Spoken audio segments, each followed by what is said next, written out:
Welcome to another episode of The Other Side by 43rd Mission. Today's guest, very important. I'm excited about you being here. Shayla from Dispatch, because we want to have all perspectives of being a first responder life, and how we can reach people and help them. So, Shayla, thanks for, number one, being here. Thank you for having me. Number two, listening to the podcast and reaching out. And the more we talked, I'm like, I so want to hear your perspective of the other side of the radio, right? So thanks. Do you want to give a little bit of intro about kind of your history and your experience? Yeah, I've been a dispatcher for almost 14 years. I was first in the Southeast for roughly 4 years, and then I moved out to the Pacific Northwest, and I've been a dispatcher in the Pacific Northwest for about 10 years now. Wow. Yeah. Okay. Lots of experience. So how much total time as a dispatcher? Almost 14 years. Wow. Long time. Yeah. That's great. So different perspectives, East Coast versus West Coast, a lot of different, even different agencies here, how they work and stuff. So I'm so interested to hear that story. But before we begin too much, I wanted to talk about my first critical incident debrief, which I think was in 2013. And that was a new concept, stuff we were doing new. We didn't talk about stuff. We didn't include people. We just kind of isolated each other and ourselves. And we went through a pretty bad incident on the team, and we did a critical incident debrief. And that was the first time we've done it. And when I got in there, all of us were kind of skeptical. I was like, why are we doing this? I was ordered to, right? It wasn't even like a healthy thing. It's like, you're going to do this. So we show up, and there's people there from fire, medics, and dispatch. And originally I was like, that's interesting. Like, what are we all doing? And then I got to hear them speak. Yeah. And I realized to myself, holy crap, they were there too. They experienced this too. And so often we forget that. We forget what you guys go through. And you're right there with us. Literally, you're in my left ear every night. Yeah, So, you said, have you been to a critical incident debrief? Not until my second agency in Washington. So I went roughly 10 years without going to one. Yeah. Between the East Coast and then here. Yeah. So, yeah. And it took my second agency here in the Pacific Northwest to have that capability to go to that and experience that and actually get a debrief from a major incident. Yeah.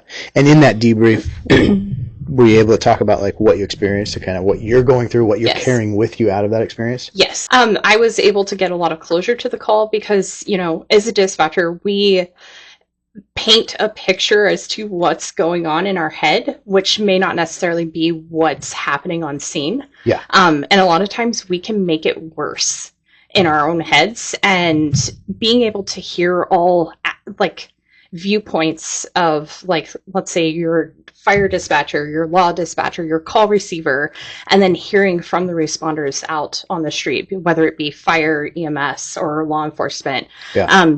And sometimes even the coroner's office has come. Just having that perspective and seeing what everyone had, like everyone's hand in the basket. Like it's a different feeling. Yeah. And you get to see how the call affected each person and just getting their viewpoints, why they did what they did, and just their feelings behind it. So, yeah, that's so important, because there's a lot of times where even when we're on scene, we're like, we don't understand why this happened, or how did that happen, or how do we bridge the gap between where we started and where we ended. A lot of questions. And for us, I know same thing. It's like, oh, that makes more sense. You might be actually kind of ticked off at like, why the heck are we here? Why the heck did this happen? Or why the heck did that particular thing happen? And you hear other people explain it from what they see, witness, or whatever. And you're like, oh, that makes more sense. Kind of lowers down the experience for you, because there's so much emotion involved. But what you really said just rang with me is, we get to know each other on a weird level, right? Yeah. Like, we know each other's voices. We know each other's, like, after a while, you kind of know your personality. Like, oh, yeah, you can tell I'm probably frustrated with that. Right? By the way I'm talking and what we're doing, we're like, yeah, we're out with the same person again, Yeah. But I guess my point is, we kind of developed this real keen ear to understanding how people are working. And there are times on the radio where, voices get elevated, stress. You can hear people's stress. You can hear people's fear. And I know for me, when I hear that, it ramps me up to get there and help as fast as I can. But I think what I wanted to talk about today too is the difference. Like, when I get on scene, I have a picture and somewhat of a control of what happens. Yeah. You don't. Yeah. We get how they say it, we're the first responder. Like we get people screaming at us, yelling at us, like, get here now, get here now. Yeah. And, we want to help. We have to reassure them, we've advised first responders, like whether it be EMS or fire or law enforcement, and we start painting a picture in our head as to what the responders are seeing. And then whenever, let's say, call notes or reports after or whatever, like it's different than what they told us on the phone. And you're like, oh, okay, well, okay. Oh, yeah. That kind of changes things, but it helps get a better picture whenever we're able to talk about it afterwards. Yeah. Like, I know even if there's not a debrief for a major incident, I can be like, hey, can you call us? Like, we kind of want to know a little bit more what happened on scene. And just so that way we're like, okay, yeah, we did everything we could. Okay. Or like, it's helpful in that aspect to where we can get closure for each call. I mean, and not every call is going to get that closure. Unfortunately. Yeah, but I think that's important for us to realize. Like, one of the things I think I can do better as maybe a shift sergeant is to reach out to you afterwards and check on you guys, see how you're doing, and maybe you start checking, asking for, hey, can you call me or can you tell me what happened on that, right? Because it does go kind of radio silent at times. We get on scene, you're giving us all the information we can, and we get there, and then I think if I really think about it, it probably goes kind of radio silence when we're taking action. Yes. And so then you're like, what is happening? Especially for the higher priority calls. Like, you guys start talking on like your respective channels to where sometimes we can't hear. And so we're like, okay, well, I guess that's happening. And we just don't know. Or like if we go on to emergency traffic for a long extended time, we don't hear what you guys are saying off the radio. Sure. And so like, we hear one detained and we're like, okay, yay! Like, that's exciting for us because that means that, okay, the scene's secure, like, our people are okay. Yeah. Now, let's continue the call. Let's go on to the next one. Yeah, but you also said something that I was going to ask you, and I'm so glad you brought it up, and it was like, sometimes your imagination can make it worse than it was. Yes. I totally get that. Yeah. Because it sounds terrible, it sounds chaotic, and without that closure, you could think it's way worse than it was. Yeah. And I can totally see how we get on scene as radio silent because it ends up being no big deal. It got under control. But in your mind, you're like, what the heck's going on down there? Yeah. Yeah. 100%. That's how it happens for a lot of us. I know for myself in particular. Like, sometimes you just paint this picture in your head, especially if you've been doing this for a long time. Like, you typically know how a call should go, but sometimes it goes out of order. So then you question, okay, what's going on? What's happening now? Yeah. Yeah. So.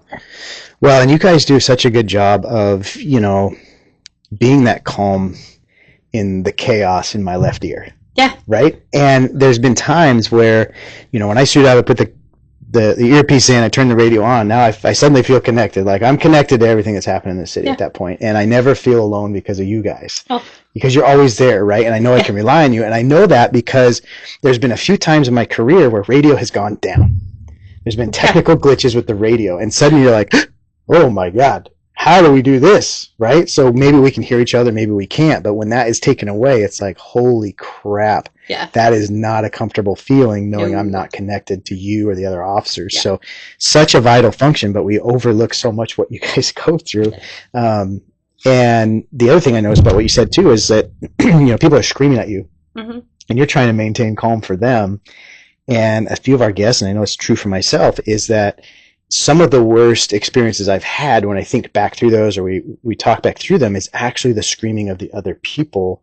Not what I'm experienced over here. It's like I'm doing everything I can here, but the trauma that they're experiencing that I'm, hearing has more of an effect on me than the actual event. And here you are, that's all you experience. Yeah, and then it's on to the next one. Yeah, on to the next one. Yeah. So does that... Especially as a call receiver, like you're just moving through calls so quickly. Yeah. Yeah, just getting abused by people. Just yelling and screaming. But, they're experiencing trauma. They're in crisis or whatever. And it's totally understandable. But I can imagine over the years, You said 14? Almost 14, yeah. 14 years. That's a lot to take in. Yes. So can we talk about how that's kind of affected you, how you've worked through it, the things that you've experienced so we can help other dispatchers? Yeah. I have gone through a lot of critical incidents. I have a lot of anxiety a lot of times. And I have to make sure that I get myself in check, especially if it's a hot call. I take a minute. Not a minute, but a perspective minute. Yeah. And I just take a deep breath and then I go out and give out the call if I'm on like a law radio or fire radio. And even call receiving, like if I pick up the phone and somebody's screaming in my ear, okay, this is going to be a hot call. Like you just have to take a breath, go into it, just try to stay as calm as you can. If you feel yourself getting ramped up, you have to take a breath and just collect yourself and then go on to the next thing that is happening, whether it be radio traffic or whether it be the next question while you're call receiving. And then for anxiety, like I have both sides of things. I'm not only a dispatcher, I'm also a law enforcement spouse. And yeah, we haven't talked about that yet. I dispatch for my husband.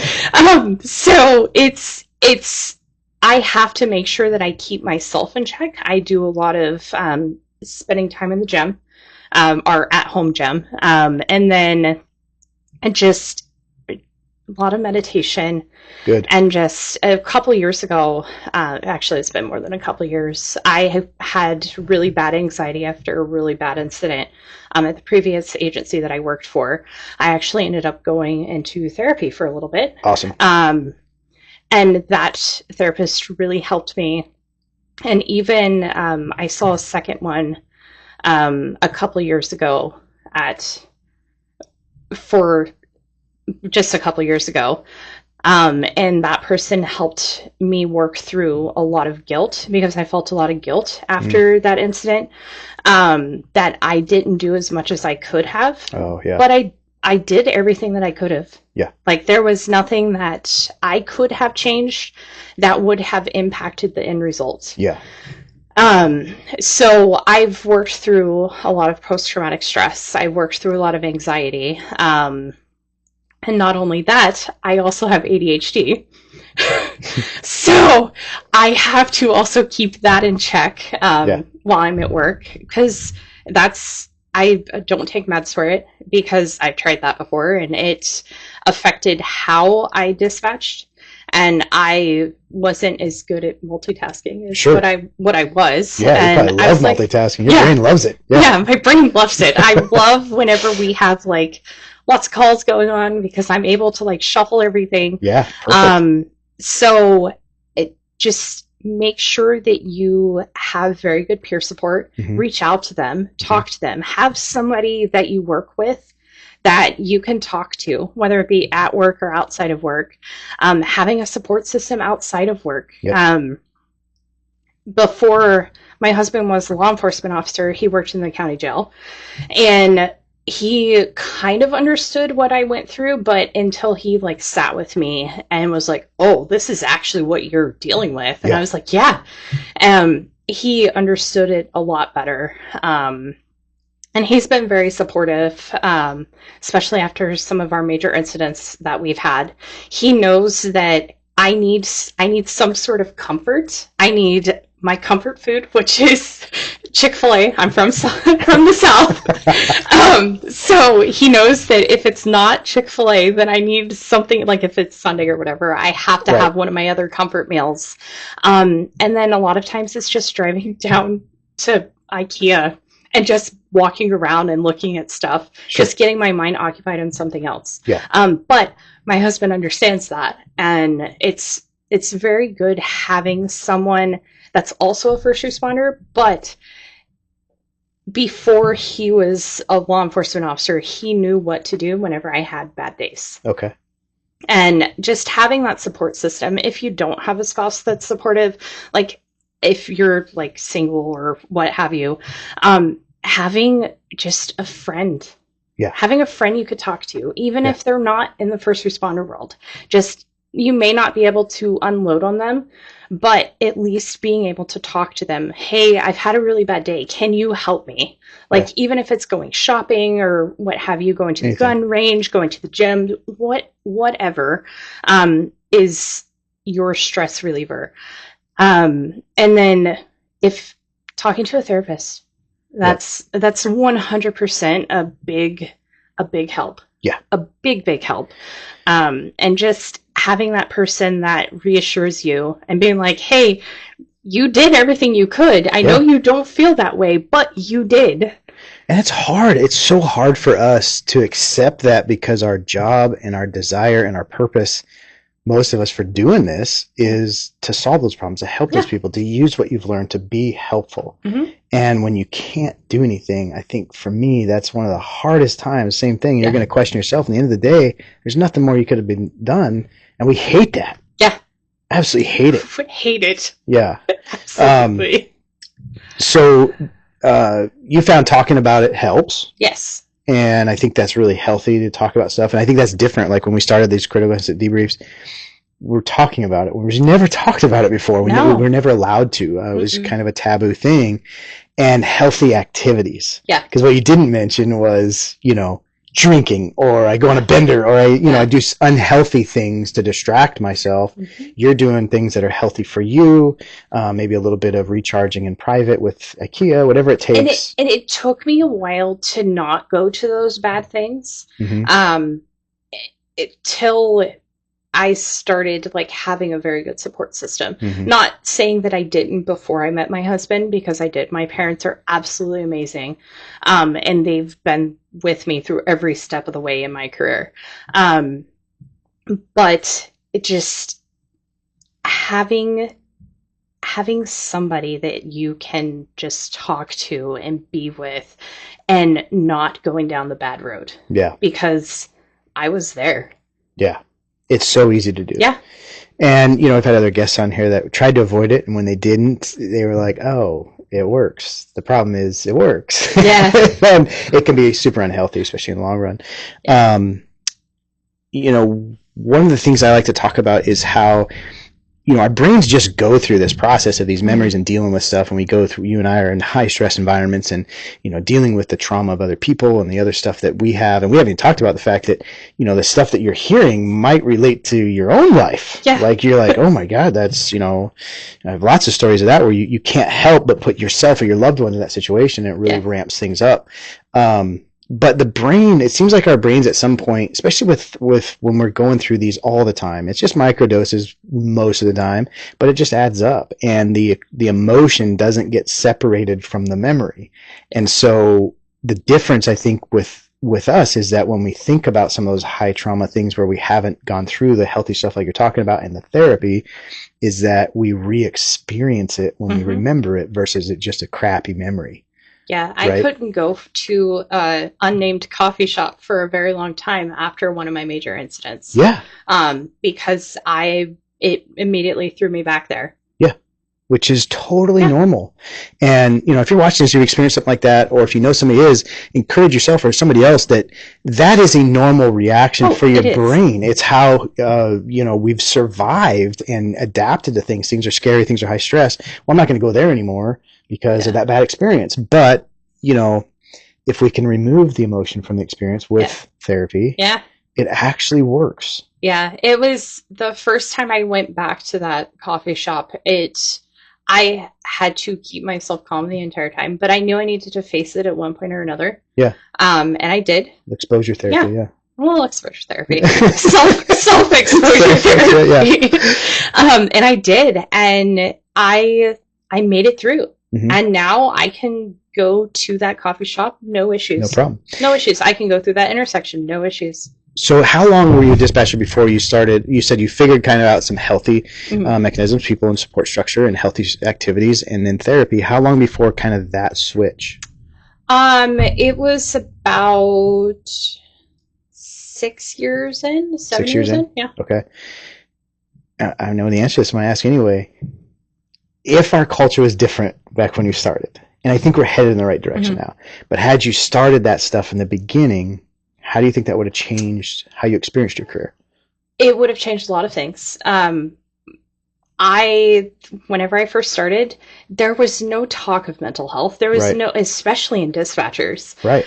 It was mainly like fire personnel, law enforcement personnel. It was not about dispatchers at all. Yeah. And fortunately, we live in a state where now PTSD is recognized in dispatchers. Yeah. And that can be a medical retirement reason. And whenever I started, you weren't allowed to cry over something. Like you just went to the next one, and there was no debriefs. There was no like, hey, let's talk about it. Like, we had employee assistance programs back whenever I started almost 14 years ago, but nobody utilized them. No. Like you don't go to therapy like that. Yeah. That was a big thing. And if that was only 14 years ago, and how far we have come as a first responder community has been amazing. Like there's been a lot more research into dispatcher PTSD. There's been I know University of Washington has been working on a study recently. I can't remember how recently, but they were recently working on a study about PTSD and dispatchers. Mm-hmm. And then there was another study in the Midwest, I believe it is, that it's becoming more well known that dispatchers do get PTSD. Sure. Because it's a thing. Like I said, I think it's emotion and memories attached that can't detach, and you don't have to be there to experience the emotion. Right. Especially when you're so familiar with everyone on scene. Mm-hmm. You're hearing people screaming at you, and now you're hearing elevated stress and stuff from the officers, and they're going through stuff, and you're trying to get them help, and then it goes radio silent, and you're like, are they okay? Yeah. Like there's a huge level of worry there. Yeah. I can totally understand that. I'm going to ask you anyway. I kind of know the answer, but you didn't lose your job. No. Was anybody like looking down on you, or all the fears we have about getting therapy? No. Yeah. Everybody's just proud of you and happy for you. Yeah. And especially like, I remember one incident in particular where it was reached out to the peer support team. And I actually went to talked to a peer support person that day. Mm-hmm. And then they immediately got in with a first responder counselor therapist the next day. Mm-hmm. Like that was amazing. Yeah. 14 years ago, that wouldn't have been a thing. No. Mm-mm. No, we were always not, it was kind of a culture thing. Yeah. And that's what we're trying to change and let people know, like, you're better off. Yeah. You're not going to be worse off for it. And even some of the therapies out there for high trauma incident, you don't even talk. I mean, there's stuff that you can do where you're not actually talking about it, because sometimes it's really hard to talk about, or you don't even have the words. But it's just having that professional to remove the thing that your brain is stuck on. And it gets stuck. It's not a big deal. Our brains want to heal. Yes. They just need to be shown how, and we're never taught this stuff. It drives me nuts. Yeah. Now looking back, right? And so I'm not going to blame it on the East Coast, of course, because this was the time, and we were probably the same way at that same time 14 years ago. But any differences you've noticed working on two different sides of the country? Yes. So even there's just the type of calls have changed. There's a lot more. I don't even know if it's a coast thing, but just a lot more crisis callers. I think that's more of a time we're in now. It's not necessarily like a coast versus coast, but it's going back to East Coast versus the West Coast. I feel like the first responder community was a little bit closer back on the East Coast. Oh. I remember hanging out with a lot of my officers at the Waffle House after we got off shift. And then out here, it's like, okay, you go home. And I'm like, okay. Like, that wasn't normal for me whenever I first got out here. And I was like, so that was kind of like a mindset shift that I had to go through, because I was used to like going to the Waffle House at like 2 a.m. and, just sitting there and hanging out and just talking about the calls for the shift. And interesting. Okay. It's kind of different. Yeah. No, I totally understand what you're saying, because you're right. We don't, We don't really hang out. I've had that question before. Like, I thought you hang out all the time, you know, on the weekends, like the movies. And I thought about it. I'm like, no, you're kind of right. We don't. But in the other sense, we hang out with each other all night long. Right. So we might just want to be with, you know, other people. But that's an interesting observation because you're right. We don't do that stuff anymore. Yeah, and like it's different. Like I still have some of my officers from the East Coast that whenever I do go home, we chat up, we meet up, and like they've become friends with my husband, and it's I don't know, it's kind of a different vibe. Yeah. Different vibe. Yeah. But not that I'm saying the West Coast is wrong in any ways. Like it's just different. Mm-hmm. Yeah. Interesting. Different. Yeah. Well, what else can you tell us about like your career, like a message that you want to send regarding your dispatchers? Because kind of the point of this, I wanted to expose, look what you guys go through. Also encourage first responders, include your dispatchers, right? Yeah. What else can you tell us about your story?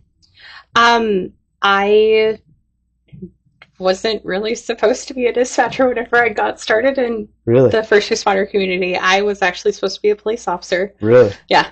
And things didn't work out, and they were like, hey, go to dispatch. And I was like, okay, cool. And then ever since then, I try to do any training that I can. I have gotten immersed into the dispatch world. I couldn't do your job. Like, now looking back on it, it was kind of a blessing in disguise. Yeah. Like, I like being the calm voice on the other side. Mm-hmm. And I like investigating. So, like, whenever you guys give us stuff to do, and you're like, hey, can you try to find this info? Game on. Love it. Game on. So I like doing that side of things. I just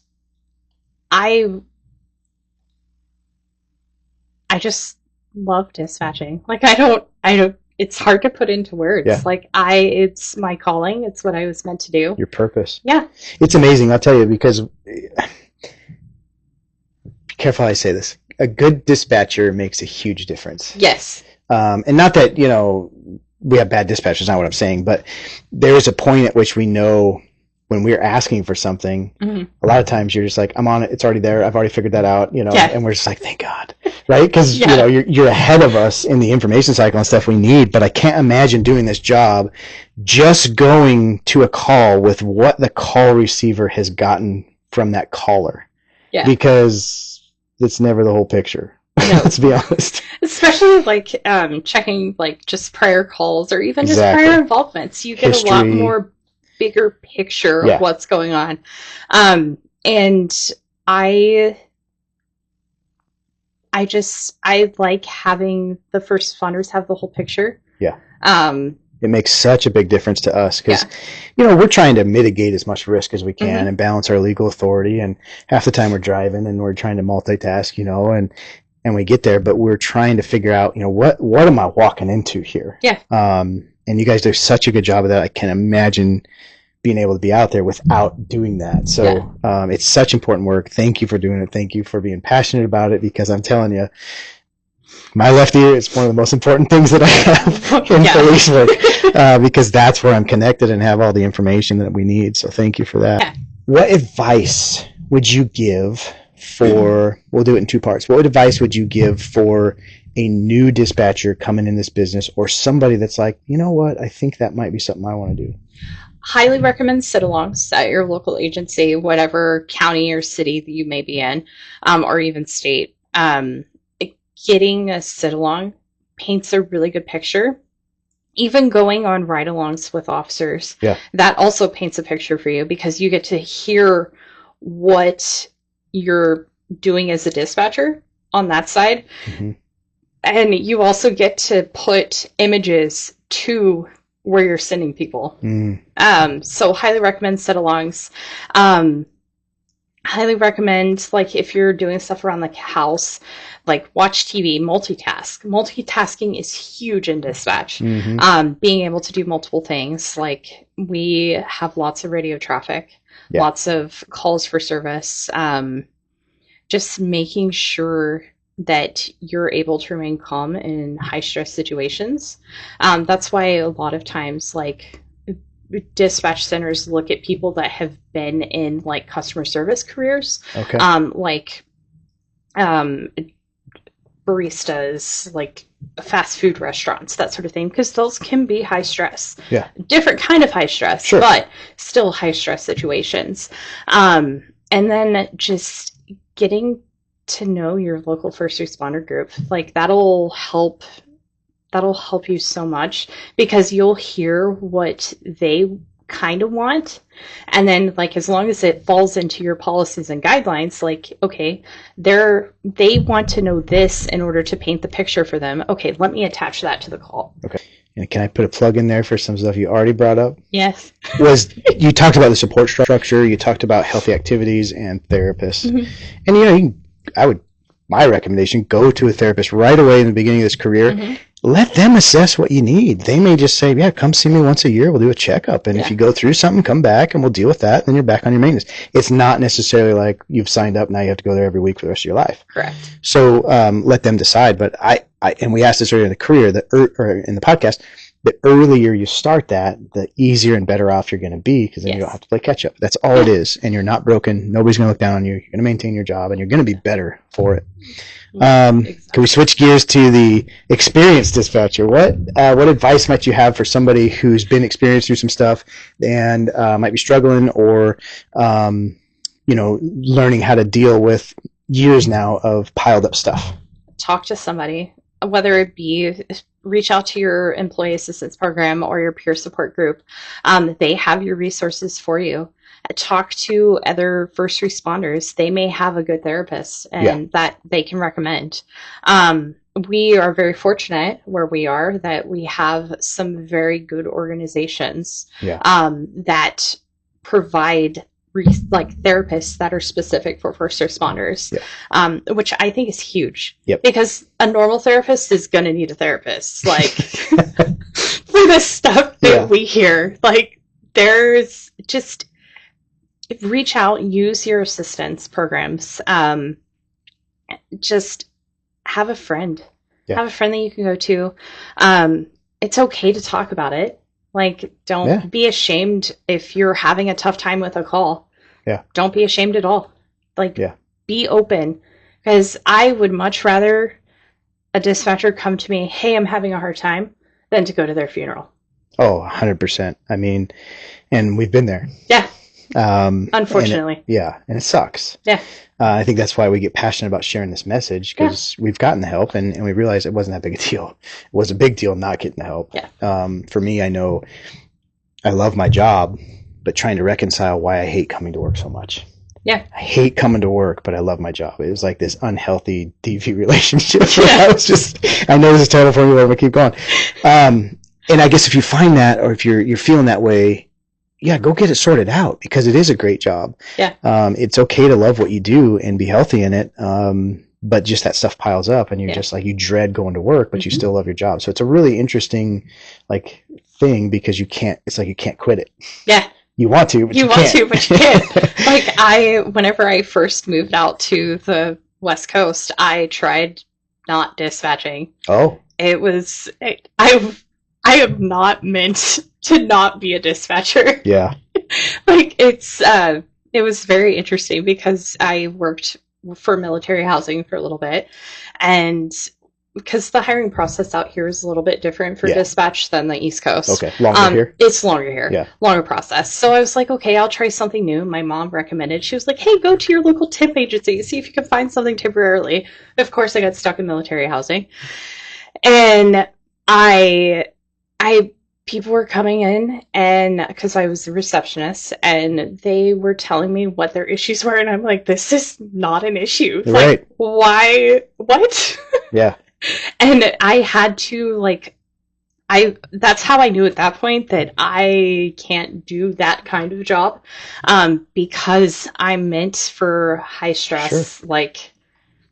I'm meant to do this. That's awesome, and I think it's a great calling.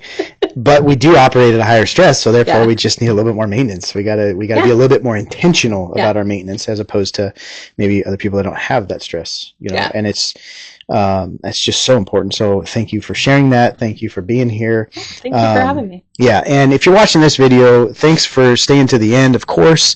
And the message here that we want to say is, reach out to your local dispatcher. Remember, if you're a first responder or someone who loves or cares for a first responder, that they go through just as much as everybody else. And in my opinion, until that moment that I realized it, we just didn't realize that. And I kind of feel bad that dispatchers overlooked. And so include your dispatcher, love on them because they do a lot of hard work. And like and share this video, of course. I'm supposed to say that, but we would really appreciate your support in the channel. Share this with others that you think would benefit, because that's what we're here to do. And anything else before we go? Well, thank you for having me. Thank you for spreading the message and spreading awareness. Yeah. Well, it's our pleasure. Thank you for being here. Thank you.